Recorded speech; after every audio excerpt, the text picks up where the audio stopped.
I made my rounds outside the camp early in the morning. The only sound that broke the silence was the steady hum of generators. The outbreak had been going on for 6 months, and our group of survivors had held the old military station together with blood and sacrifice. I couldn't help but think about how dangerously close we were to the edge as I looked through the chain link, fences that ran around the outside. I saw movement in the misty treeline, just as the sun was about to rise over the falling gray skyline in the distance. A single figure came out of the tall grass, stumbling around. As I peered through the sights of my gun, my heart beat faster. The walk was all wrong. It was jerky and out of sync. I slowly let out a breath and aimed. I pulled the trigger just as the green flak jacket became visible. The bullet went right through the sick person's eye sockets, killing them instantly. It's just another day in the end of the world. I put down my gun and looked back to see what the guard tower behind me thought. When I looked at them, all I got back were blank stares and slack jaws. There was also no reaction on the radio. There was an eerie silence around the whole perimeter. I turned around and ran as fast as I could for the chain link gates. Fear filled my gut. The doors were wide open and hung crookedly from rusty hinges. The bodies of 2 guards were lying in the dirt outside. I knew what was going on because there were fresh cuts and the sickly, sweet smell of decay. What that meant made my blood run cold if they had been turned around. I quickly jumped through the gap, grabbed a gun from one of the dead, and yelled a warning into the radio. Base is compromised. I repeat, we are not secure. All personnel to arms, now. Keep quiet. As the survivors came out, grabbing guns with scared looks on their faces, the barracks were the first sign of life I saw. A young private breathed out and grabbed my arm as he said, "General Ryder, we." Against all of my instincts, my feet led me to the red brick building in the middle of the base that was falling apart. As I walked inside, I saw a swarm of flies buzzing around a still body lying on the radio bank. Ryder's olive uniform was torn and dirty, and his skin was turning gray, and his face was so big it was hard to see. But it was the bloody tracks that led away that made my insides freeze. The person or thing that did this was still inside with us. Without saying a word, I told the private and 2 others to follow me deeper into the shell of our command center that was now in ruins. We cleaned every room with the controlled speed that comes from fighting to stay alive all night. But it wasn't clear how bad our problem really was until we got to the safety room. Watchers saw shaky security video of dozens of reanimated bodies stumbling through the barracks. They were eating anything alive and attracting more infected people like moths to a flame. There was a scream over the radio that was cut off by a painful crunch. As I rushed for the transmitter, I saw a lot of movement in the distance. As I threw my weight backwards and raised my gun at the same time, teeth were biting just inches from my face, and smelly breath washed over me. The shot was so close that it was hard to hear, and blood and tissue flew behind the displays in a horrible spray. I looked into Sergeant McKinley's blank eyes and stopped what he had become. My chest hurt. To keep things quiet, I rasped into the radio. We're on our own. The base has been attacked. All units must return to the motor pool for evacuation. I started to say more, but I stopped when I heard a noise in the hallway. Boots squeaked on the flooring, then heavy breathing and the clear moans of more infected people coming up behind them. We didn't have time. "Let's go!" I yelled, and a sprint began with everyone following closely behind. As we ran back through the maze of buildings, the shouts and gunshots got louder with each strong step. There were people who might already be lost that I didn't dare think about. I was only focused on moving myself and the guys I was in charge of as quickly as I could. When we rushed out of the command center, the base was in complete chaos. As the smoke rose and the smell of gunshots and death filled the air, infected people and survivors fought in all directions.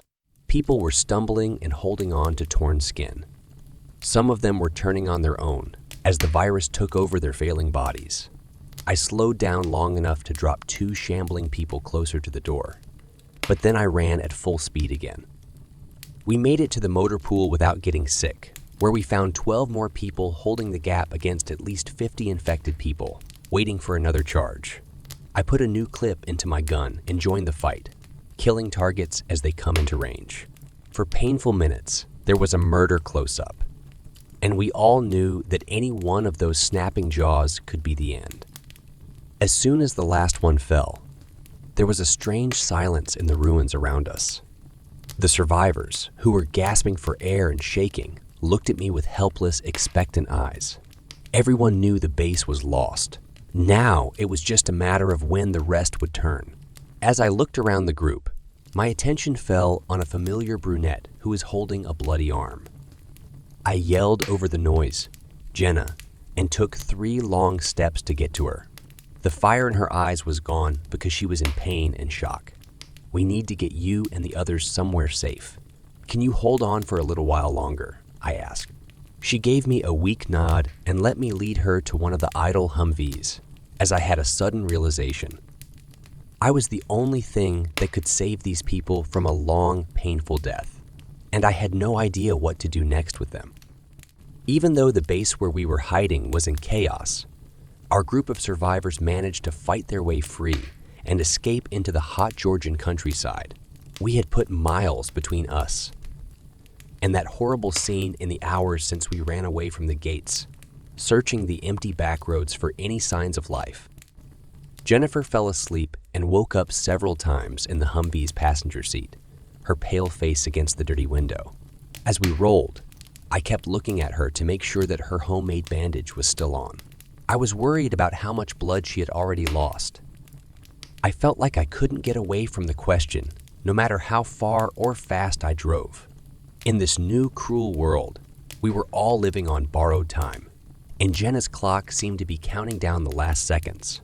I squished the steering wheel so hard that my fingers turned white, trying to get the worn-out car to go faster. We had to get her help. Food, a place to stay, anything to give her a chance. Anything to put off what has to happen, even if it's just for a little while. It was almost dark when we finally had a lucky break and saw a cloud of dark smoke rising in the distance. With a new sense of purpose, I led us toward the fuzzy horizon, getting ready in my mind for any problem we might face. When the twisted fragments of an overpass were seen through the pine trees, it was already dark. A dim orange light flashed from the rest stop on the side of the road that was hidden under the bridge spans. When the engine was a safe distance away, I turned it off and told the others to follow in a quiet patrol order. With my gun drawn, I led the slow, careful approach through the dirt lot. The only sound we heard when we first got there was a lost dog barking in the bushes. After a shadow moved behind one of the boarded-up windows, sounds that sounded scared could be heard. I smashed my knuckles against the worn-out siding and yelled in a low, clear voice. "We're people looking for shelter. If you open the doors, no one will get hurt." Again, there was a heavy silence until one of the double doors opened a crack in the boards. Someone with a bloodshot eye looked out at our ragged group with fear. Then a rough voice asked, "How do we know you're not them?" I pointed to Jenna, who was asleep in one of their arms. "We can't take her anywhere else because she's hurt. Let's help her, please." After a long pause, the chain was pulled back and one panel squealed open as it swung open. As the light broke through, it showed about 20 worn-out survivors crowded inside, each with a different kind of makeshift weapon. As we walked inside, suspicious eyes watched us as we closed the door tightly once more. I put Jenna gently on a cot next to the gas heater and peeled back her bandages to look at the rough bite marks that stood out against her pale skin. As I watched her hard breathing, hot skin, and the first signs of angry swelling coming from her cuts, my control started to weaken. An older man came up, said his name was Daniel, and offered to help. We cleaned up and bandaged the wounds as best we could, but I knew in my heart that we were already losing. Soon after, she started shaking very badly, which let me know the infection was fully take hold. I held her shaking body and begged under my breath for some way. Any way to save her. I felt angry and powerless at the same time. Somber people watched the scene play out, knowing what was going to happen. Jenna's heated mutterings were cut off by a gurgling gasp. Her eyes flew open wide, and she couldn't see as her body shook once and then stopped. It was only because they gently pulled me back to stand with them that I was able to hold her limp body and cry open. Tears of pain. There was no way I could have known I would fail the first and only friend I had left in this cruel world. Not this way. As I stood up to speak to the group, a cold, grim purpose took the place of my broken feelings. Once it starts to spread, the virus moves quickly. Oh, quickly. I told her, "You've all seen what happens to people who are taken. To give her death purpose, I need your help keeping her body alive and stopping that from happening." When I spoke, there were silent nods in response, and men moved to help without doubt or complaint. Their hands worked slowly and carefully, and I tried to let the dull routine wash over me by giving my shaking fingers and mind things to do. Anything to avoid having to deal with what was going to happen when night fell. By the time it got dark, we were ready to kill Jenna. We pinned her body to the floor with iron bars welded through her weak wrists and legs. A final act of kindness to keep you from rising again in that twisted joke of life. We could only hope that it bought us time to find out who or what was really behind the base's fall and the terrible new war outside. Someone or something had moved the pieces around with a plan that we didn't understand, and I was more motivated than ever to find the person who was controlling the infected puppets. When night fell, I was so tired that it hurt every part of me, but restless energy kept running through my nerves, stopping me from falling asleep. After hours of falling asleep and waking up, shouts and gunshots broke the silence outside. As others scurried for weapons hidden under beds, I jumped up and grabbed my gun from the floor. Our disorganized convoy had stopped its cars all over the rest stop, making a loose perimeter before coming to a restful but uncomfortable stop. Now, whatever monsters were hiding in the darkness were coming down hard on us. With new rounds in my back, I slammed the doors open and ran for the exit, with survivors right behind me. Headlights flashed all over a scene that looked like a crazy hellscape. Dozens of infected beings crowded the parked cars, tearing at anything with their bloody, frantic jaws. Others kept coming out of the pitch, black trees like a flood, responding to deep-seated calls for food that were floating through the thick air. Tracer rounds shot through the crowd from different directions, hitting targets with a level of accuracy I had seen before. Too specific, an unpleasant suspicion began to grow as screams carried familiar rhythms over the noise. This attack wasn't wild or random. It was planned and looked like it was done by someone who had been taught to do it. I felt sick to my stomach with a fear I couldn't put my finger on. My feelings told me that this ambush had a dark goal that went far beyond a simple raid for supplies or territory. Under the cover of night, someone planned to cut down our troops to the bare bones. With 2 loud shots, my gun killed 2 shamblers charging out of the darkness, which let me focus on taking charge. Charlie Unit, East Side, Bravo, hold the edge. I yelled with a steady authority that I had learned in the ruins of our base. Be careful when you return fire, and don't waste bullets. We need answers, not more bodies in the dirt. As soon as there was a break in the chaos, trained hands took over strategic shooting positions and quickly picked off targets whenever there was a gap in the crowd. Minutes felt like hours as they were used to holding off the frantic horde and waiting for the right time to fight back. Finally, the attack started to weaken, and the last few people started to run back into the bush. I gave the order to push and told the fire teams to carefully sweep the tree line, while suppressive shots were used to cover them. Gunfire answered, but contact disappeared into the darkness. Whatever set up the trap disappeared without a trace, just as strangely as they'd shown up. There was a tight moment of silence before cries of pain broke the silence and sent me running toward two figures kneeling next to the fallover road. Daniel had fallen down and was holding the sagged body of another man in his arms while he cried out incoherently in the dark sky. The body lay completely still, with a terrible red gash in the throat that was still slowly pumping blood. When I saw that empty stare, it was someone I had known for years, one of the few troops who'd been by my side from the start. A friend was killed in their prime for reasons I couldn't understand at the time. There was a lot of grief and confusion, and the familiar wave of revenge was rising again.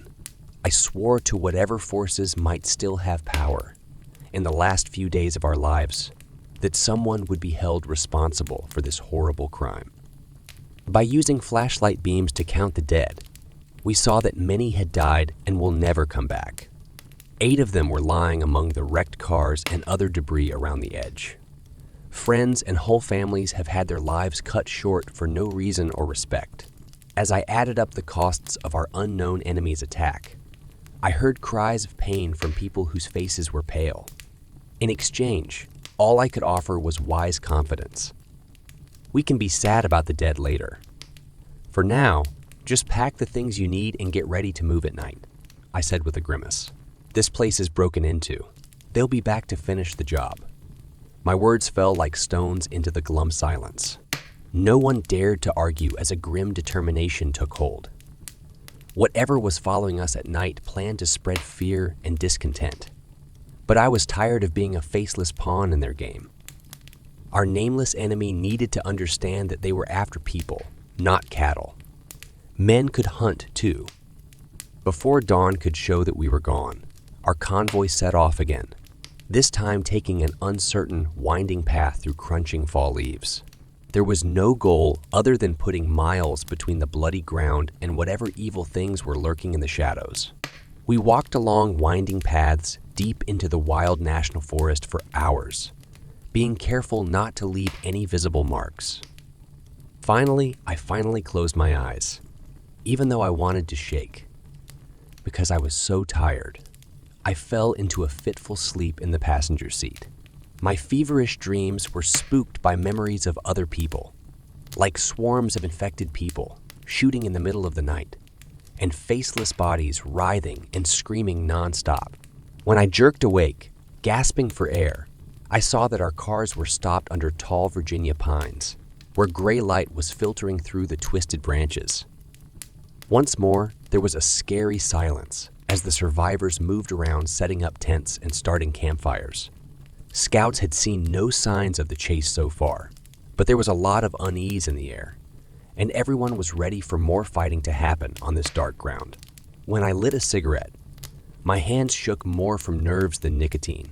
My mind kept going back to the base and who might have betrayed our secret councils. Someone very close to us had the tools and maybe even the motivation to do such detailed sabotage. But since the base was destroyed, it seemed impossible to narrow down the list of possible spies, unless we missed a sign in the wreckage, a lead we didn't follow because we were so scared to get away with our lives. As I pulled out the dead stub, my resolve grew stronger, and I grabbed my gun to address the people who were milling around. Find anyone who is ready and able to help. We need to go back to our old house and find out what really happened there, before the ghosts of that house come after us here.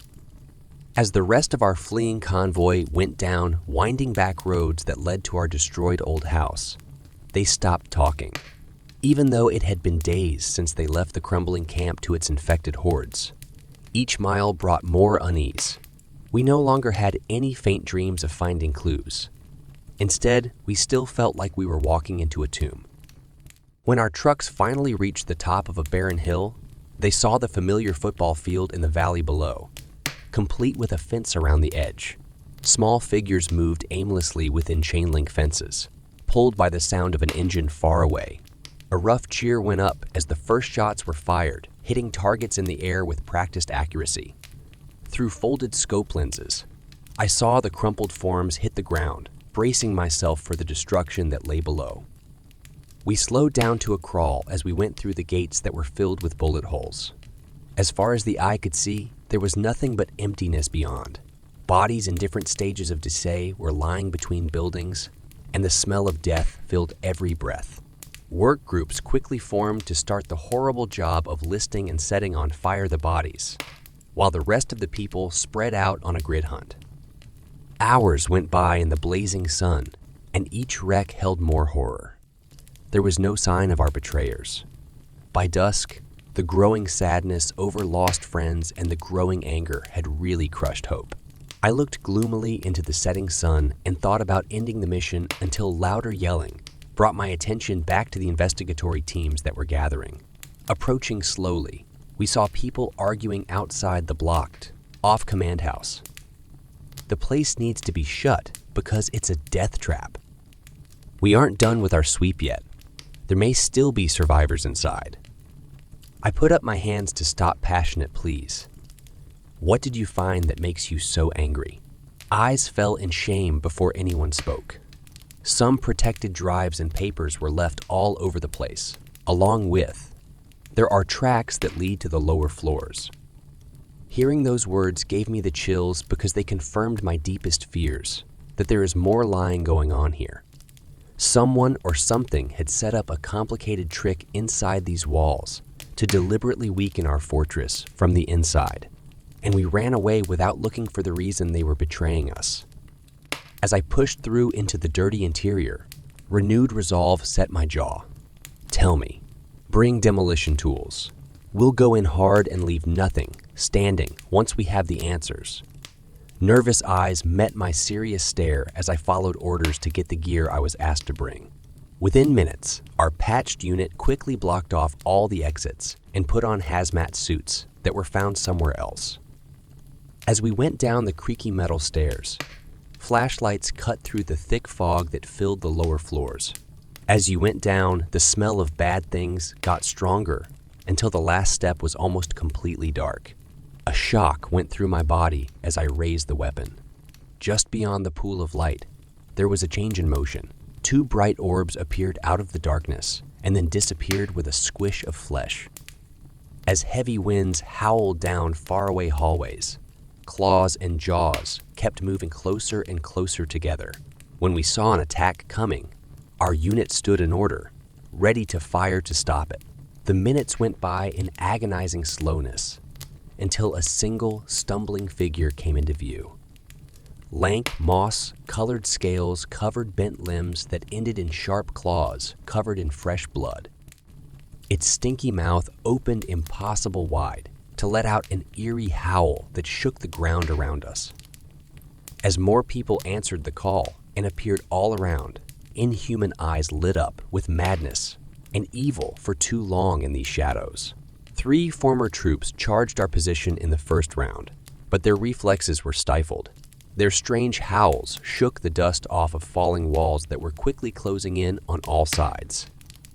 In that hellish basement, basic survival instincts took over, and whenever sick flesh broke cover, they spat out short bursts of death. But our weak suits didn't really protect us from swarms of enemies, and our ammo ran out dangerously quickly as we fought an enemy that seemed to grow with each body it killed. The end came quickly as claws tore through Kevlar and dragged a screaming friend into complete darkness.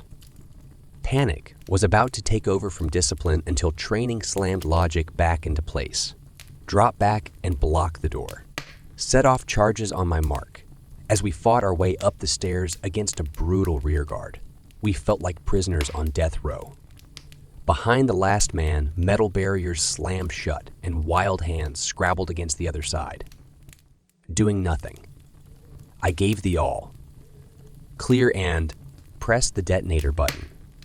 The concrete collapsed with a loud roar, enclosing whatever horrible things were hiding in the Commandant's secret maze. Once the dust settled on the total destruction, there was a thick silence as everyone tried to make sense of the nightmare scene that was playing piece by piece. We found mysteries that were so scary we couldn't even begin to understand them. These secrets shook our ideas about the enemy we were up against. There were still a lot of questions that might never have a good answer. One thing was still clear. This place had to be cleaned up so its evil wouldn't spread to other places. Hours went by while each falling building was slowly turned into ashes and rubble.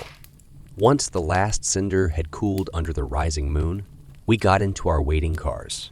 No one dared to look back at the destroyed foundations. We rolled through the quiet forest, leaving our ghosts to rest at last. We didn't know where we were going, but rest wouldn't let me stop thinking about what other twisted plans might be going on in other places and what kind of allies or foes might be found to fight the creeping darkness.